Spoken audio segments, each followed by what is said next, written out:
Welcome to the A to Z of Virtua Fighter, a series where we try to get to know the complicated world of Virtua Fighter 5 Ultimate Showdown, one letter at a time.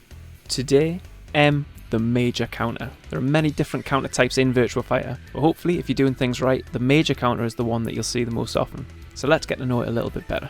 To start off, the name is a little misleading. This is one of the most orthodox and common types of counter attack, and would probably just be called a counter in other games. However, due to the high number of different types of counter in Virtua Fighter, and this being a seriously rewarding one, the term major is used to take into account the potential for high damage outputs. You can tell when you've landed this type of counter due to the colour of the counter enunciator on the side of your screen when you land it, but also when you did it. This type of counter is an interrupting counter specifically. You've pushed a button that's better in a certain way than whatever the opponent has pressed. Either you've beaten their attack or their throw, or they've made the wrong defensive decision, such as a reversal at the wrong height and evade in the wrong direction, or a backdash that wasn't quick enough.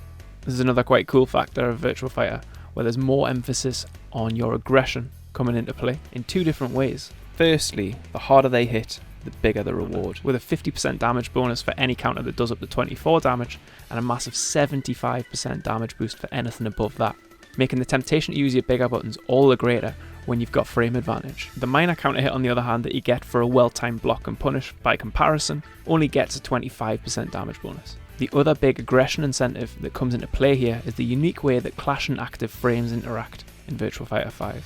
Naturally, if your active frame lands first, you win the trade, but if they land on the same frame, the attack that does the most damage wins too.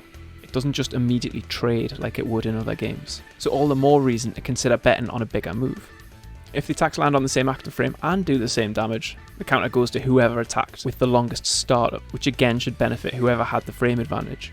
And if all of these attack stats are identical, the counter goes to whoever had the life lead. It's only after all of this that a trade can actually occur in Virtua Fighter. So if you're fishing for that counter hit, fortune definitely favours the bold in this one.